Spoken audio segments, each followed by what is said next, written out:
There it is. It's here. Chefman. Boom. All right, here we go, fam.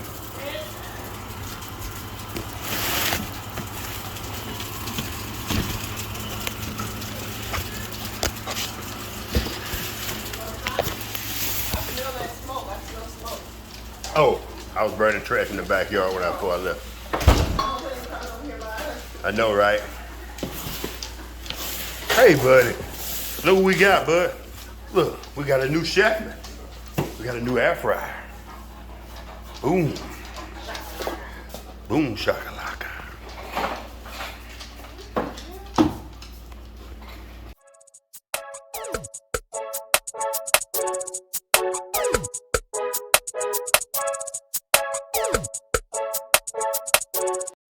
Hello YouTube family, and welcome to another episode of This and That. Yes, it is your boy Rosie, your soon to be #1 YouTube host. Alright family, what you just saw being delivered on the front porch was, yes, just what you thought it was. It was our new air fryer of the same brand, make, and model. Alright family, y'all stay tuned and we'll tell you exactly what's going on in this brief video. Alright family, I think the last air fryer video y'all saw coming from this address was one with me raving over my new French door state-of-the-art air fryer. And from this point on, it shall remain nameless. I don't want to try to hurt anybody's brand or anything of that nature. I'm sure for someone that air fryer would work wonderfully. For me, for us, it was a no-go. Here's one reason why. That air fryer was the same temperature on the outside as it was on the inside. As y'all have seen in some of my previous videos, I like to have my grandsons around me when I'm cooking oftentimes, and those boys like to use the air fryer. That air fryer could not be touched from the outside. The glass was hot, the metal was hot, everything about it was hot. I discussed it with Lady Red, and just like I referenced in the last video, I thought about taking it back. When I talked to Lady Red, we agreed that things need to go back to Walmart. I boxed it up the very next day and took it back, got my money back, and I went to Amazon and I ordered the air fryer that y'all all are so familiar with. Yes, we ordered the exact same air fryer that we've had for the last 3 years. And if you're new to the channel, the reason I have this air fryer, once I was diagnosed as healthy, I had a health issue, I had prostate cancer. My daughter sent me this air fryer as a get well, welcome back to the healthy people world. She sent me this air fryer and we have used it ever since, every day. So we were familiar with all the buttons. We knew how it operated. We knew exactly how to manage the temperatures. When you cook chicken, when you hit the chicken button, it tells you 375 at 30 minutes. But we know to bump it up to about 40 minutes because Lady Red likes her chicken a little crispy. So we know everything about it. The other air fryer had turn knobs that you had to turn and adjust this, adjust that. It had bake settings, fry settings, airborne settings, underground water settings. It was just too much, too complicated. We're a simple family. We like simple things. So that being said, we have gone back with the exact same air fryer we had. Now here's the bonus. So instead of having 3 trays, I got 6 trays. I can, even though 6 trays won't fit in here, we've got 2 of everything now. We've got 6 trays. We have 2 rotisseries. We have, just like I said, 2 of everything. So I can soak 3 of these in the water while they get clean. I can stick 3 more in and boom, we're right back in business, fam. So, like I said, this is going to be a quick down and dirty video. Now, if y'all want to know what happened to the old air fryer, if you look right out back there on the back deck, that is the Roselle Simpson This and That appliance graveyard. You see my Apple-Cool refrigerator that was in my Jeep for so many years, and you see my beautiful original air fryer from my beautiful daughter, Chanel. I put it on the back porch because I wanted to try to tear into it maybe and see if I could find maybe there was an electric component that had failed. But I do believe come Friday when the garbage man comes, we may have to say farewell to our dear friends. But that's for a future date. All right, family. That's about all. Oh, one other thing I did forget.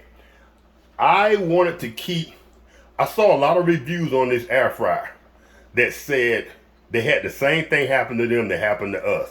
The air fryer failed just without warning and just quit working. So some were 6 months, some was a year, some was 2 years, some was 3 years. I am keeping an Excel spreadsheet on how many usages, how many times we use this thing per day, and approximately how long. Like day one, I think we used it 3 or 4 times, and it added up to at 50 minutes a piece. So it added up to, say, 3 times was 150 minutes. Day 2, we used it twice for about 100 minutes. So we use our air fryer and we use it often. So in order to keep some data for myself and for the channel, I started that Excel spreadsheet, and I want to probably once a month, I'm going to update y'all on where we are, how many hours we've used it, and for what. And if y'all hear that, I don't know if y'all can hear it, but the air fryer makes a slight ticking noise. I didn't detect that in the other one. I'm gonna have to Google that or maybe see if anyone else is having that same issue. So what I've been doing in order to help preserve it, and here's 2 things for sure that I'm doing. And I don't know if they're gonna help or not. When we finish cooking with the air fryer, I leave the door open to let that air dissipate out. I don't know if maybe that hot air continuously being in there, it maybe affects the electronics over a long term. So when I finish a cook, I leave the door open. And we're gonna try to do that as often as possible. Another thing I'm not going to do this time. On the last air fryer, I would pull this door off. This door comes off when you lift it up and leave it at about 45 degrees, I guess that is. You can pull straight up and the door will come off. I would submerge that door in water to try to clean it.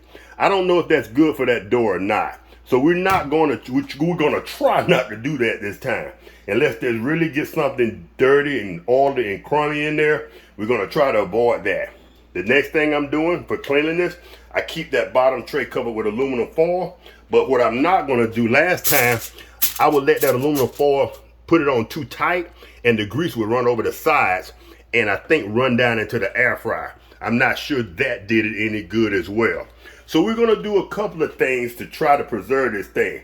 And the fact that it's making that little ticking noise, in the future, when we finish cooking with it, we're going to unplug it. That's for 2 reasons. We don't know if something's actually kind of working in the background in there. It's causing that ticking noise. And secondly, if we ever get a power surge, we don't want to lose this component to a power surge, because that's just a regular wall socket and it's not a surge protector. So we're going to unplug it every time when we finish using it. So those are some things we're going to do. And we're going to track that with the Excel spreadsheet. And hopefully this thing gives us 3, 4, 5 years of usage. But like I always say here, we use things until the wheels fall off. So all right, family, that's been a real quick down and dirty update of our brand new old stock air fryer. We are creatures of habit here at the old Simpson household. So all right, family, I hope y'all enjoyed this brief down and dirty video. You're going to see a lot more action coming from our brand new air fryer. We're going to be cooking chicken. We're going to be cooking steaks. We're going to be cooking pork chops. We're going to be doing a lot of corn on the cob, because Lady Red loves my corn on the cob in the air fryer, y'all. All right, family, if y'all enjoyed this brief video, y'all know what to do. Give your boy a thumbs up, and I will catch y'all in the next video. Peace.